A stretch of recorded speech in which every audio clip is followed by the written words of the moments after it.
Bom, nós vamos ver agora como utilizar funções para realmente pôr o computador para funcionar, né? Que é o que a gente fazia antes só com loops, certo? A gente quer escrever pouco e fazer o computador trabalhar muito. Ou seja, é possível ter esse mesmo efeito, né, usando funções que são funções recursivas. Porque uma função pode chamar outra função, pode chamar outra função. E funções podem chamar a si próprias. E quando ela chama a si própria, a gente diz que é uma função recursiva. Nós vamos ver aqui alguns exemplos simples de recursividade, certo? Mas vocês verão na próxima unidade que a recursividade é muitas vezes a forma mais simples que existe de você programar um algoritmo, certo? Você descrever um algoritmo. Bom, por que isso, gente? Porque diversas das definições que a gente tem são recursivas em si, certo? Qual que é o fatorial de n, gente? Se o n for igual a 1, o fatorial é 1. Se não, ele é n multiplicado pelo fatorial de n menos 1. Bom, então você constrói uma função para calcular o fatorial, eu chamei de fatorial r para distinguir um pouco daquela outra função nossa, tá bom? Que faz o seguinte: se o n for maior que 1, ela vai retornar em FAT n vezes, chama-se outra vez aqui, tá vendo? Fatorial r de n menos 1. Bom, se não, o FAT é igual a 1, se n for 1 ou 0. Ok? Vamos ver com mais detalhes isso daqui, tá bom? Mas qual que é a ideia aqui, gente? É o seguinte: você tem um problema de um certo tamanho que você encontra, conseguiria resolver esse problema se você dispusesse da solução de um problema de tamanho menor. Tá bom? Ou seja, usando a solução de um problema de tamanho menor, você consegue resolver o problema que você tem em mãos.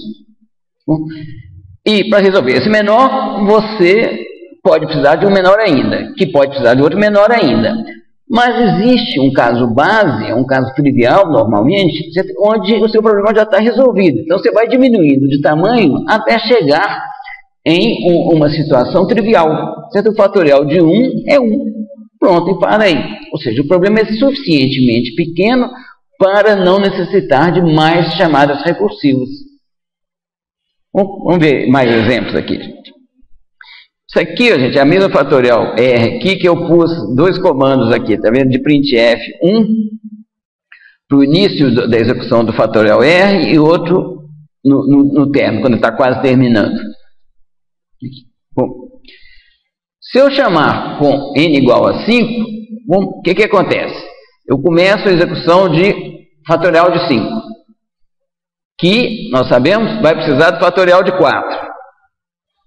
Que vai precisar do fatorial de 3, que vai precisar do fatorial de 2, que vai precisar do fatorial de 1, que não precisa de nada. O fatorial de 1 é isso aí calcular. Então, a partir daqui, ele consegue calcular o fatorial de 1. Com o fatorial de 1 calculado, ele consegue calcular o fatorial de 2, depois o de 3, de 4 e, finalmente, o de 5, que é o que a gente queria. Isso aqui, gente, é o que a gente chama de pilha de execução. Pilha é uma organização muito comum em computação. A gente chama de pilha que parece uma pilha de livros, onde você põe e coloca livros, digamos, certo? Um de cada vez. Bom, você coloca novos livros no topo da pilha. E quando você vai tirar um livro, você tira aquele que está no topo da pilha. Bom, então a pilha de execução aqui, para esse caso aqui da chamada do fatorial de 5, é o seguinte: você tem o seu programa principal que está em execução e ele chamou o fatorial de 5. Em execução, chamou o fatorial de 4, que chamou o fatorial de 3, que chamou o fatorial de 2, que chamou o fatorial de 1. Ou seja, nesse instante aqui, ó, nós temos todos esses aqui, nessa pilha, em execução. Tá bom? Esse está interrompido aguardando esse, que está interrompido aguardando esse, e por aí vai até chegar nesse daqui. Mas esse daqui consegue terminar. Bom, então, como ele termina, esse que estava embaixo da pilha consegue terminar, e assim por diante, até a gente retornar aqui no programa principal. Bom, vendo aqui, fica um pouco pequenininha as letras, mas dá para a gente ver o progresso aqui da nossa pilha, tá bom? Ela cresce até o ponto que chega em um problema de um tamanho pequeno o suficiente para ser resolvido sem recursão, bom, e com isso a gente acaba resolvendo os demais.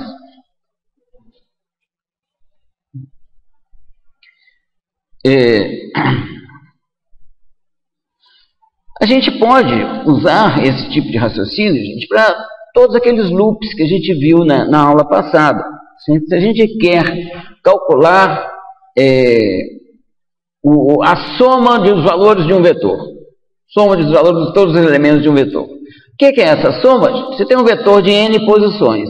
Essa soma é o primeiro elemento mais a soma dos restantes, que é um problema ligeiramente menor. E se o meu vetor for de tamanho 1, a soma é o seu único elemento. Bom, se eu quero calcular, achar o menor elemento de um vetor, qual que é o menor elemento de um vetor? Se ele for de tamanho 1, é o seu único elemento. Se o tamanho dele for maior do que 1, é o menor entre o primeiro elemento e os elementos restantes. Tá bom? Os elementos restantes é um problema ligeiramente menor que o primeiro problema que eu tinha. Tá bom, gente? E é assim por diante, certo? Ou seja, o mesmo raciocínio, muito parecido com o raciocínio que nós empregamos na construção de loops, pode ser empregado no desenvolvimento de funções recursivas.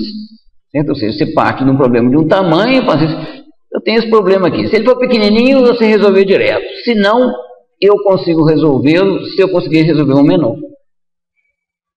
Bom, então com isso a gente consegue elaborar programas dessa forma.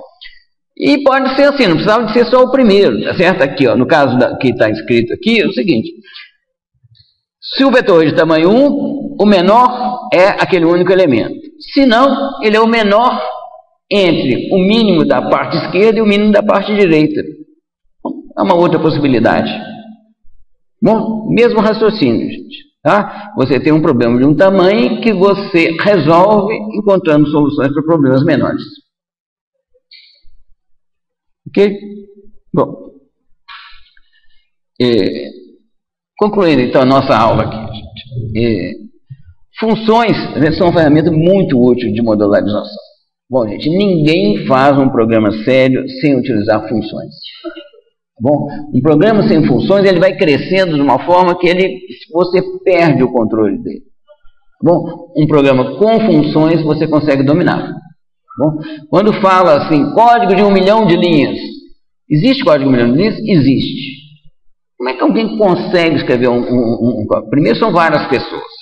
Bom, e segundo, que ele é todo picadinho em módulos, que são funções que você sabe, que você encomenda para cada um. Você sabe o que cada pedaço daquilo ali faz, não como.